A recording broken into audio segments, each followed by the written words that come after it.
मेरे प्यारे बच्चों, छात्र एवं छात्राओं, यूनिक कोचिंग सेंटर में आपका पुनः स्वागत है। आज मैं DK शुक्ला आप सभी को एल्कोहल के दूसरे खंड एल्कोहल के बनाने के विधि के बारे में वर्णन करूंगा, जो कि एल्कोहल मोनोहाइड्रिक एल्कोहल को कैसे हम सिंथेसाइज्ड या संश्लेषित कर सकते हैं, उनके विधियों का वर्णन एक एक करके आपको भली भांति समझाऊंगा। तो आइए हम लोग सबसे पहले टॉपिक हेडिंग डालते हैं, मोनोहाइड्रिक एल्कोहल के बनाने की सामान्य विधियां। मोनोहाइड्रिक एल्कोहल के बनाने की सामान्य विधियां, तो इसको हम लिखते हैं general methods of preparation of alcohols. तो बच्चों, मोनोहाइड्रिक एल्कोहल में ज़्यादातर जो एल्कोहल प्रयोग किए जाते हैं, चाहे वो औद्योगिक क्षेत्र में, चाहे औषधि क्षेत्र में, चाहे प्रयोगशाला में, चाहे किसी भी जगह पर जो हम प्रयोग करते हैं एल्कोहल के प्रतिनिधि के रूप में, वह ज़्यादातर हमारा एथिल एल्कोहल होता है और दूसरे नंबर पर आइसोप्रोपिल एल्कोहल होता है, जिसका ज़्यादातर प्रयोग जो है मेडिकल विभाग में किया जाता है। और मेथिल एल्कोहल को एक उचित विलायक के रूप में प्रयोग करते हैं। तो ये तीनों जो होते हैं मोनोहाइड्रिक एल्कोहल की श्रेणी में ही आते हैं, जिसमें ज़्यादातर प्रयोग हमारा एथिल एल्कोहल का होता है। तो एथिल एल्कोहल को हम इथेनॉल भी कह देते हैं IUPAC सिस्टम में, और ये अनाजों से बनाए जाने के कारण इसे ग्रेन एल्कोहल भी कहा जाता है। और इसे शराब का मुख्य घटक होने के कारण इसे वाइन के नाम से भी जाना जाता है। इसलिए इस एल्कोहल का प्रयोग ज़्यादा होने के कारण हम लोग प्यारे बच्चों, मेरे प्यारे विद्यार्थियों, हम आपको मोनोहाइड्रिक एल्कोहल में आपको प्रारूपिक के रूप में, प्रतिनिधि के रूप में हम एथिल एल्कोहल को बनाने की विधि के बारे में वर्णन बताएंगे। तो आइए हम लोग पहला मेथड शुरू करते हैं, क्योंकि मोनोहाइड्रिक एल्कोहल में एथिल एल्कोहल को बनाने के लिए कई विधियां होती हैं, जिसको हम कुछ को सामान्य विधि कहते हैं और कुछ को हम औद्योगिक विधि कहते हैं। तो जब हम एल्कोहल को अपने काम के लिए, अपनी आवश्यकता भर के लिए प्रयोगशाला में निर्मित करते हैं, तो उसे हम साधारण विधि का अर्थ होता है कि जिस विधि के द्वारा हम एल्कोहल के, मोनोहाइड्रिक एल्कोहल के कई सजाती श्रेणियों को हम बना सकते हैं उसी तरीके से, इसलिए उसको हम सामान्य विधि की संज्ञा देते हैं। और स्पेशल विधि या जो विशेष विधि होती है, वह वैज्ञानिकों के नाम पर या किसी औद्योगिक स्तर के निर्माण के आधार पर उनके नाम अलग अलग रखे जाते हैं। तो सबसे पहले हम लोग पढ़ेंगे एथिल एल्कोहल के बनाने की सामान्य विधियां, और इस विधि के अंतर्गत कई विधियां हैं, जिसमें हम सबसे पहले शुरू करते हैं एथिल क्लोराइड से एथिल एल्कोहल का निर्माण। तो बच्चों, एथिल क्लोराइड माने क्लोराइड को हटाना है और उसके जगह पर OH ले आना है। तो OH को हटाने के लिए हम जलीय KOH या जलीय NaOH या नम सिल्वर ऑक्साइड का प्रयोग कर सकते हैं। इन तीनों रिजेंटों में से कोई भी रिजेंट आपको लैब में उपलब्ध है, तो इनमें से किसी एक रिजेंट की की सहायता से हम क्लोराइड को OH समूह द्वारा प्रतिस्थापित कर सकते हैं। इसलिए यह एक प्रकार से प्रतिस्थापन अभिक्रिया होगा और मेरा बनने वाला उत्पाद मोनोहाइड्रिक एल्कोहल में एथिल एल्कोहल होगा। जैसे जब एथिल क्लोराइड को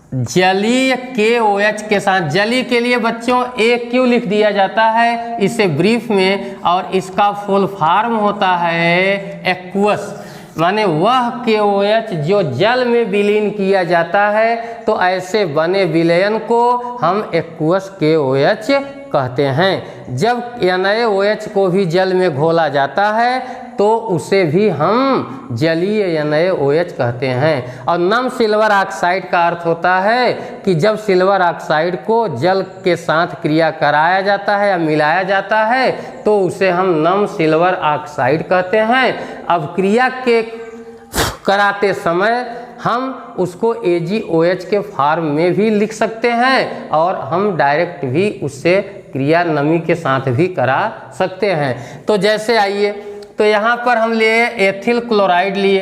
अब क्लोराइड में इलेक्ट्रॉन अट्रैक्टिंग पावर ज़्यादा होने के कारण इस पर आंशिक ऋण आवेश आ जाएगा और ये पॉजिटिव चार्ज में बदल जाएगा और K और OH माइनस हो जाएगा। तो प्लस और माइनस आपस में जुड़कर KCl बना देगा और Cl का जगह OH ले लेगा, तो हमारा उत्पाद बन जाएगा एथिल एल्कोहल या इथेनॉल हो गया।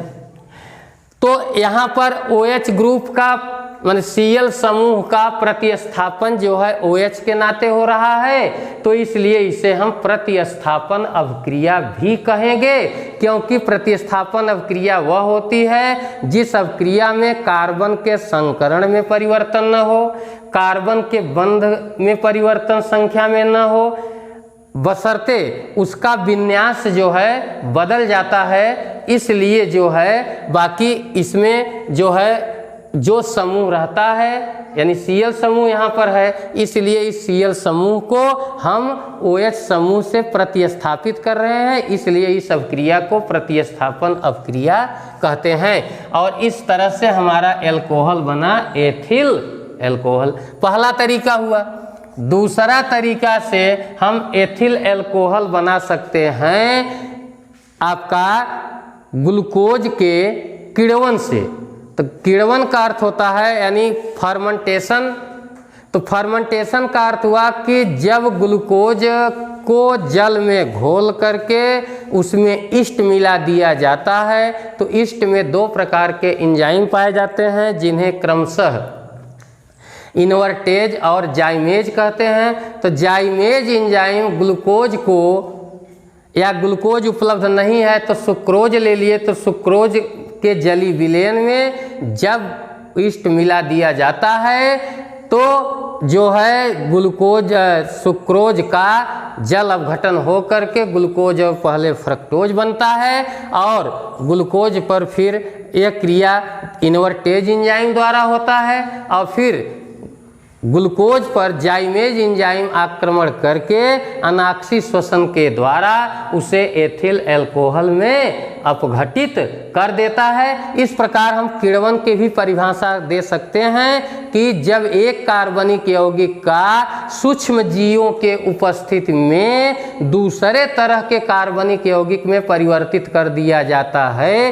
तो इस प्रक्रम को हम किण्वन कहते हैं, और जो सूक्ष्म जीव इस कार्य में संलग्न होते हैं उसे हम किण्व कहते हैं। इस प्रकार किण्वन की परिभाषा बच्चों आपको समझ में आया कि किण्वन वह प्रक्रम है जिसमें एक कार्बनिक यौगिक को दूसरे कार्बनिक यौगिक में सूक्ष्म जीवों के द्वारा यदि परिवर्तित किया जाता है तो इस प्रक्रम को हम किण्वन कहते हैं, और जो कार्य यह सूक्ष्म जीव करता है उसे किण्व कहते हैं। जैसे सुक्रोज से एथिल एल्कोहल का निर्माण, तो जैसे सुक्रोज का सूत्र होता है C12H22O11 अब इसे जल में घोल करके इसमें ईस्ट मिला दिया जाता है। ईस्ट एक सूक्ष्म पौधा होता है, इसमें 2 प्रकार के एंजाइम पाए जाते हैं जिसे इन्वर्टेज और जाइमेज कहते हैं। इन्वर्टेज एंजाइम सुक्रोज पर आक्रमण करके उसे ग्लूकोज और फ्रक्टोज में तोड़ देता है। तो जिनके सूत्र क्रमशः C6H12 और C6H12 और O6 होता है, और एक इसे ग्लूकोज कहते हैं और इसे हम फ्रक्टोज कहते हैं। दोनों के अणुसूत्र समान हैं, लेकिन इनके संरचना सूत्र में क्रियात्मक समूह अलग अलग होता है। ग्लूकोज में क्रियात्मक समूह एल्डिहाइड होता है, जिसे हम इस प्रकार से दर्शा सकते हैं। तो इस प्रकार से बच्चों ग्लूकोज के संरचना सूत्र को जब हम लिखते हैं तो इसका सूत्र में क्रियात्मक समूह एल्डिहाइड होता है और कीटोन में क्रियात्मक समूह जो है फ्रक्टोज में क्रियात्मक समूह कीटोन होता है। इस प्रकार से हम जो है कह सकते हैं कि ग्लूकोज और फ्रक्टोज एक दूसरे के फंक्शनल क्रियात्मक समूह होते हैं। फंक्शनल क्रियात्मक समूह होते हैं, माने फंक्शनल क्रियात्मक समूह है, माने कि फंक्शनल आइसोमेरिज्म। इनको हम कह सकते हैं कि इस प्रकार से एक ग्लूकोज और फ्रक्टोज एक दूसरे के क्रियात्मक समावयवी होते हैं, जबकि दोनों के अणुसूत्र समान है, लेकिन इनके संरचना सूत्र में क्रियात्मक समूह भिन्न भिन्न होने के कारण हम एल्डिहाइड समूह रखने वाले को ग्लूकोज और कीटोन समूह रखने वाले को फ्रक्टोज कहते हैं। इतना कार्य सूक्ष्म जीव ईस्ट सुक्रोज को ग्लूकोज और फ्रक्टोज में अपघटित कर देता है। तो सुक्रोज हमारा अपघटित हो गया ग्लूकोज एवं फ्रक्टोज में। अब ग्लूकोज को ईस्ट में उपस्थित ईस्ट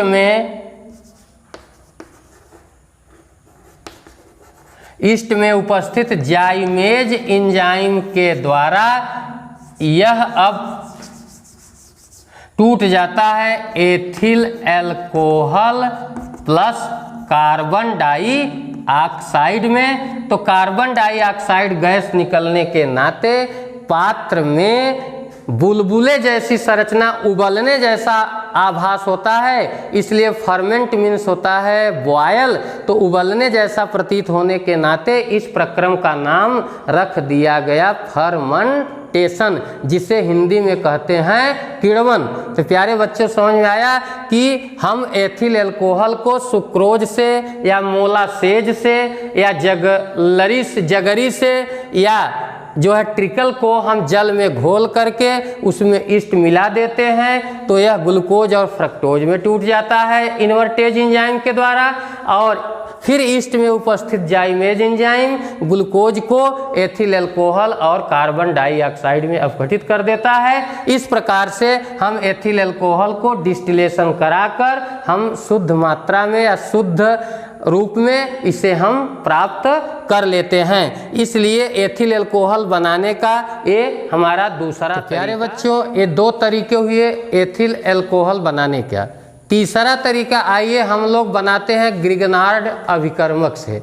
तो ग्रिगनार्ड अभिकर्मक एक ऐसा अभिकर्मक है जिसको विक्टर ग्रिगनार्ड ने खोजा था और उन्हीं के नाम पर इसका नाम पड़ गया ग्रिगनार्ड अभिकर्मक। अभिकर्मक इसलिए पड़ा कि इसकी सहायता से बहुत से श्रेणी के कार्बनिक यौगिकों का कृत्रिम विधि से संश्लेषण किया जा सकता है, इसलिए इसे अभिकर्मक कहा गया।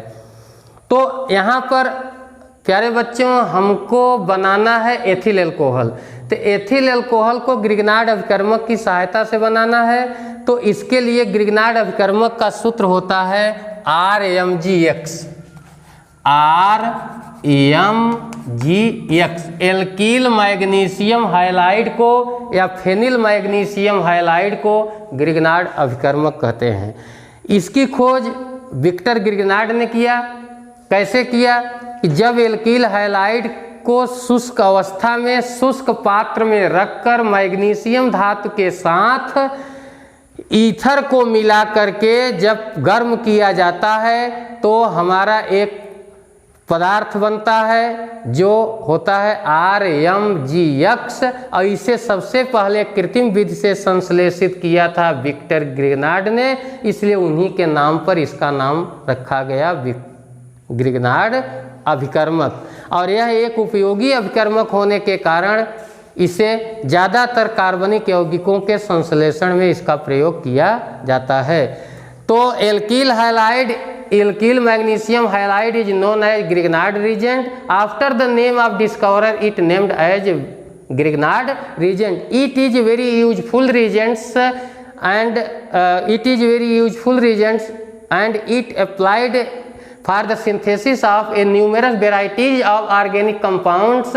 On account of this, it has a great value in the synthesis of organic compound. Here I described about to the synthesis of ethyl alcohol. The ethyl alcohol can be prepared by the help of Grignard reagent. When Grignard reagent react with formaldehyde, first of all an addition product is obtained which upon acidic hydrolysis yield ethyl alcohol. तो आइए प्यारे बच्चों देखें, तो RMGX is known as Grignard अभिकर्मक। RMGX को Grignard अभिकर्मक कहते हैं। और एथिल एल्कोहल में हमें कार्बन चाहिए 2, तो इसलिए R को एल्किल कहते हैं। अब इसकी वैल्यू हम सब्स्टिट्यूट करेंगे R को मेथिल के द्वारा। तो R के जगह पर Mg और X denotes to the halide group any halogen. The value of X can be substituted by chlorine, bromine and iodine. The chlorine, bromine, iodine. So here bromine is moderate in reaction, neither very fast nor very slow give reaction. On account of this, it is considered as a reagents. तो RCH3MgBr methyl magnesium bromide की क्रिया अब formaldehyde से कराते हैं। तो oxygen negative, carbon positive and carbon positive all metals always possesses positive charge. On account of this, in the case of Grignard reagent, magnesium attain positively charge, simultaneously carbon attain negative charge. In the case of formaldehyde, by the higher electronegativity of oxygen atom, on account of this, it abstract the shared paired electron toward to itself and attain the negative charge. At the same time, carbon attain positive charge. In this way, oppositively charged reagents react with each other and an addition product is obtained. This addition product is on acidic hydrolysis. This addition product upon acidic hydrolysis yields ethyl alcohol.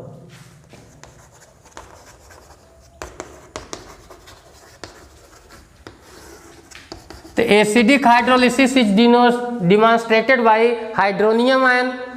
The hydronium ions is always formed in the acidic medium, so therefore it represents the acidic medium. So the water is demonstrated in this form.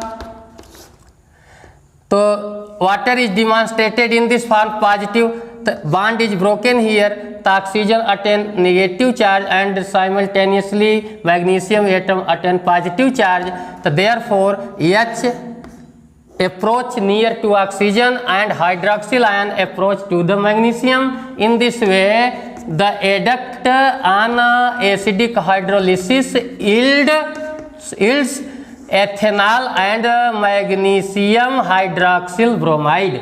तो प्यारे बच्चों ऐसे समझो, हमारे कहने का तात्पर्य हुआ कि जब ग्रिग्नार्ड अभिकर्मक को यानी ग्रिग्नार्ड अभिकर्मक को RMGX से लिखते हो, लेकिन हमें एथिल एल्कोहल लाना है, तो एथिल एल्कोहल लाने के लिए हम मेथिल मैग्नीशियम ब्रोमाइड लेंगे, आर के जगह मेथिल किया, Mg मेटल एज सच रहेगा, और X के जगह पर क्लोरीन ब्रोमीन आयोडीन रखेंगे तो क्लोरीन की रिएक्टिविटी ज़्यादा होती है, ब्रोमीन की बहुत स्लो होती है, अरे आयोडीन की बहुत निम्न होती है, और ब्रोमीन जो है मध्य का होने के नाते हम प्रतिनिधि के रूप में मेथिल मैग्नीशियम ब्रोमाइड को लेते हैं और इसकी क्रिया फार्मल डिहाइड से कराते हैं। तो पहले एक एडक्ट बनता है और यह एडक्ट जो होता है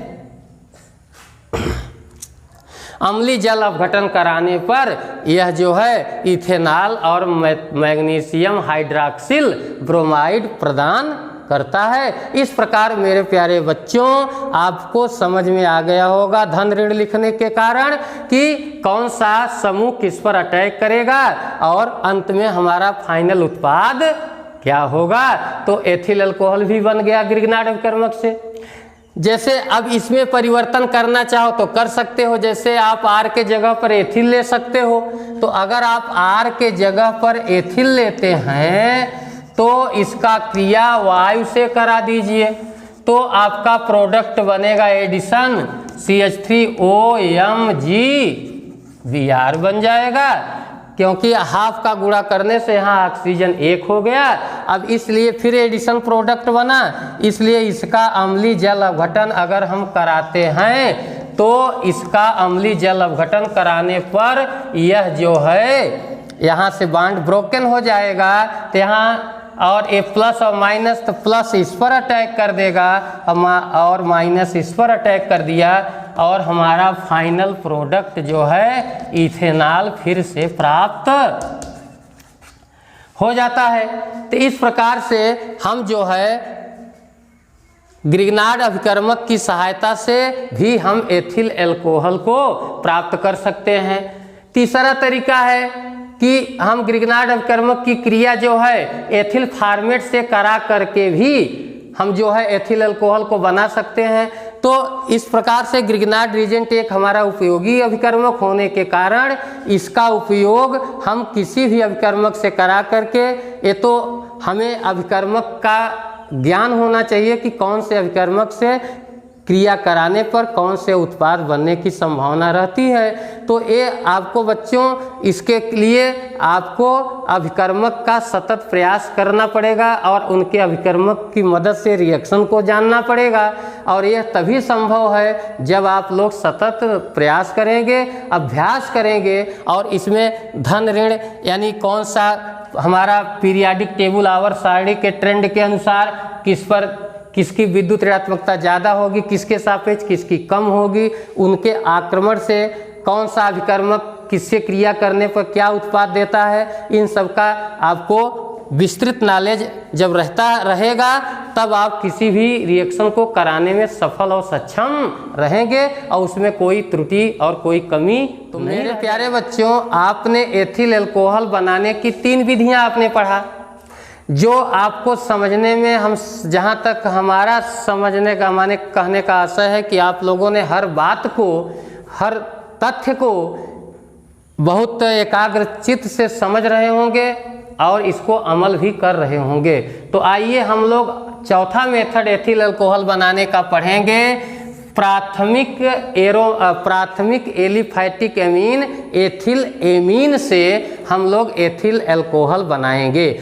अब एथिल एमीन में NH2 ग्रुप है, NH2 ग्रुप को अल्कोहल में बदलने के लिए हम इसका परिवर्तन नाइट्रस अम्ल की सहायता से करते हैं। चूँकि एथिल अल्कोहल प्रयोगशाला के अंदर बनाकर नहीं रखा जाता, क्योंकि इसके 2 कारण हैं।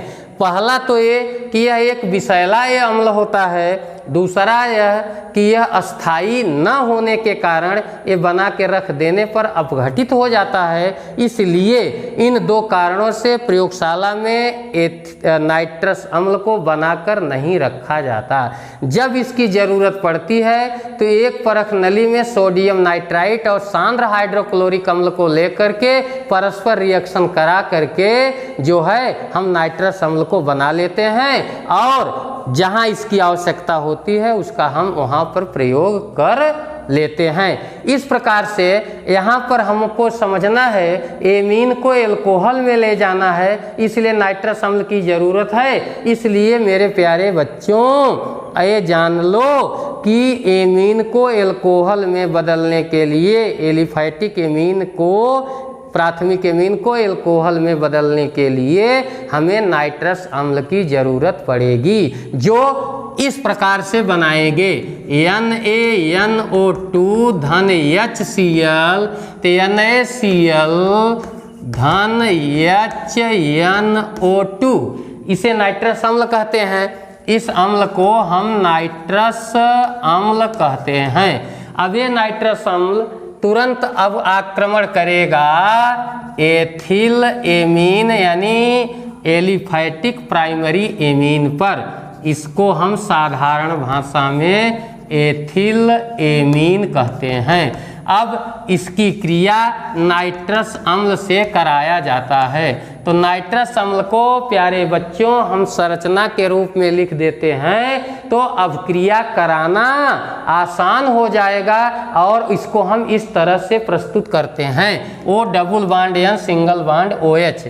तो H एमीन का, प्राइमरी एमीन का 2H और नाइट्रस अम्ल का O आपस में क्रिया करके जल का एक अणु निकाल देता है। अब एमीन का N और नाइट्रस अम्ल का N आपस में जुड़कर N2 गैस बना देता है। तो यहाँ से बांध टूट गया। अब OH NH2 का जगह लेता है, जिसके वजह से एमीन समूह एल्कोहल में बदल गया। इस प्रकार से हम प्राथमिक एलिफैटिक एमीन को हम एथिल एल्कोहल में परिवर्तित किए। ये हमारा चौथा तरीका हुआ जिससे हम एथिल एल्कोहल को बनाते हैं। और यहाँ पर इसको ऐसे भी दर्शा सकते हो, NO2 NaNO2 और HCl एरो के ऊपर लिख सकते हैं। तो in this method, in the fourth method, rather you can say in the fourth method, primary aliphatic amine, ethylamine on treatment with nitrous acid, the amine group is converted into alcoholic group due to the after liberation of N2 gas. So in this way we can synthesize the ethyl alcohol in the laboratory with the help of ethyl amine and nitrous acid. Nitrous acid is not already kept into the lab because it is injurious or toxic, and second one is the unstable. So due to the instability and toxicity, it is not kept into the lab. To whenever it is required, it can be prepared with the help of sodium nitrite and hydrochloric acid. And fifth method, आइए हम लोग अब समझते हैं fifth method. तो fifth method is also used by the prepared by the reduction of carboxylic acid or derivative of carboxylic acids। तो पांचवें method में प्यारे बच्चों हम लोग ये जानना चाहेंगे कि एथिल एल्कोहल को हम कैसे बनाएंगे। तो पांचवा तरीका है कि कार्बोक्सिलिक अम्ल को लिथियम एल्युमिनियम हाइड्राइड द्वारा अपचयन करा करके बना सकते हो, या कार्बोक्सिलिक अम्ल का एस्टर व्युत्पन्न का जल अपघटन करा के बना सकते हो। ये तो हम पर डिपेंड है या आप पर डिपेंड है कि प्रयोगशाला में किस अभिकर्मक की मदद से बनाना चाहोगे। तो आइए हम लोग बनाते हैं कार्बोक्सिलिक अम्ल के अपचयन से। तो कार्बोक्सिलिक अम्ल में चूंकि हमें एथिल एल्कोहल बनाना है तो 2 कार्बन का एल्कोहल चाहिए, इसलिए कार्बोक्सिलिक समूह का सदस्य भी 2 कार्बन का ही लेते हैं। तो एस्टिक अम्ल में 2 कार्बन है। अब कार्बोक्सिलिक समूह का अपचयन कराना है तो इसके लिए हम रिएजेंट लेते हैं लिथियम एल्युमिनियम हाइड्राइड का इथीरियल सॉल्यूशन, इथरी विलयन लेते हैं। अब इस इथरी विलयन की मदद से कार्बोक्सिलिक समूह को एल्कोहल समूह में अपचयित कर देगा। तो यहाँ से OH और इसमें से एक H ले लो, H2O, 3H बचा, 2HC को दे दो, तो CH3CH2 और यहाँ बचा O और यहाँ बचा एक H, तो यहाँ पर आप OH लिख सकते हो। इस प्रकार से हमारा जो है एथिल अल्कोहल 5वें तरीके से भी बन गया। अगर आप इसके अपचयन से नहीं बनाना चाहते हो तो आप जो है एथिल एसीटेट से बनाइए। तो एथिल एसीटेट का अम्लीय या क्षारीय जल अपघटन कराइए। अम्लीय अथवा क्षारीय जल अपघटन करा करके भी हम एथिल अल्कोहल को बना सकते हैं। अगर एथिल अल्कोहल को आपको बनाना है तो या तो कार्बोक्जिलिक अम्ल का लिथियम एल्युमिनियम हाइड्राइड अभिकर्मक से एक अच्छा अपचायक अभिकर्मक है, इसकी मदद से आप बना सकते हो। और अगर इसकी मदद से बनाना नहीं चाहते हो तो उसके कोई व्युत्पन्न ले लीजिए, चाहे एसिल हैलाइड ले लो, चाहे आप एथिल एसीटेट ले लो, चाहे एनहाइड्राइड ले लो। ये आप पर डिपेंड है कौन सा रीजेंट लेना चाहते हैं। तो जैसे हमने यहाँ पर सपोज करो कार्बोक्जिलिक अम्ल का व्युत्पन्न एथिल एसीटेट लिया है। समझ आ रहा है बच्चों ना कि एथिल एसीटेट लिया है। अब इस एथिल एसीटेट को हमने क्या करेंगे, जल अपघटन कराएंगे। माध्यम आप पर डिपेंड है, अम्लीय लेते हो कि क्षारीय लेते हो। तो हमने यहाँ पर दोनों लिख दिया अथवा करके। अब देखो यहाँ से बांड टूट जाएगा। अब इसको हम ऐसे भी दर्शा सकते हैं ओ, तो यहाँ से बांड टूट जाएगा तो प्लस हो जाएगा, ये माइनस है, प्लस है, ये माइनस, तो आपका माइनस यहाँ चला आएगा प्लस, तो आपका C2H5OH बन गया और ये OH आपका इस पर चला आया तो आपका बन गया एस्टिक एसिड और एथिल अल्कोहल। अब दो द्रव एक साथ एक ही पात्र में बन गए। अब समस्या आपके लिए आ गया होगा कि एथिल अल्कोहल अगर हम अलग करते हैं तो एस्टिक अम्ल भी साथ में हमको मिल गया, वो भी द्रव है। तो ऐसे कंडीशन में अलग करने के लिए इसका जो क्वथनांक होता है वो 78 डिग्री सी होता है और एस्टिक अम्ल का 118 डिग्री सी होता है। इसलिए दोनों द्रवों का हम प्रभाजी आसवन करा करके एक दूसरे से हम इन दोनों को अलग कर लेंगे, क्योंकि एथिल अल्कोहल का क्वथनांक कम होने के नाते यह पहले आश्वित होगा यानी वाष्पित होगा और वाटर जैकेट में जाकर के द्रवित होकर के एडाप्टर की सहायता से ग्राही पात्र में एकत्र हो जाएगा और एस्टिक अम्ल हमारा उसी आश्वक फ्लास्क में ही बचा रहेगा। इस प्रकार से हम एथिल अल्कोहल को एथिल एसीटेट के जल अपघटन से भी बना सकते हैं। अब अगर आपको एथिल एसीटेट उपलब्ध नहीं है तो एस्टिक एनहाइड्राइड ले ले या एसिड क्लोराइड ले ले। अब एसिड क्लोराइड के जल अपघटन से भी हम जो है हम एथिल अल्कोहल को बना सकते हैं। यह भी अम्ल का व्युत्पन्न है, एसिड क्लोराइड इसको कहते हैं। एसिड क्लोराइड है और इसको हम एसिटिल क्लोराइड भी कह सकते हैं। अब एसिटिल क्लोराइड तो यहाँ प्लस यहाँ माइनस हो जाएगा, ये प्लस हो जाएगा, ये माइनस, यहाँ से बांड टूट जाएगा। तो एसिड क्लोराइड से नहीं, एसिड क्लोराइड से तो नहीं बना सकते, क्योंकि एसिड क्लोराइड से अगर हम बनाते हैं तो हमारा एसिड बनेगा। अब फिर एसिड का हमको क्या करना पड़ेगा, अपचयन कराना पड़ेगा। तो हमारा 2 स्टेप का प्रोसेस हो जाएगा।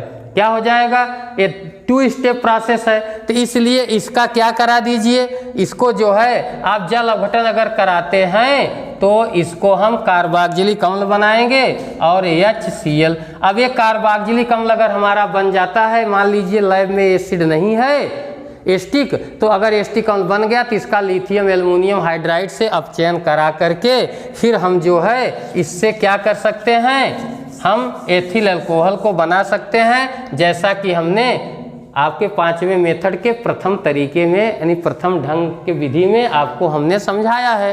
तो इस प्रकार से हम एथिल अल्कोहल को प्रयोगशाला में अपनी आवश्यकता के अनुसार सिंथेसाइज या संश्लेषित कर सकते हैं। तो मेरे प्यारे बच्चों, अगर आप नए हैं तो मेरे जो है इस वीडियो को लाइक करना, शेयर करना, सब्सक्राइब करना न भूलें और मैं अगले टर्न पर आपको एथिल अल्कोहल के गुणधर्म की विवेचना करूंगा जो इनके क्रियात्मक समूह पर निर्भर करेगा।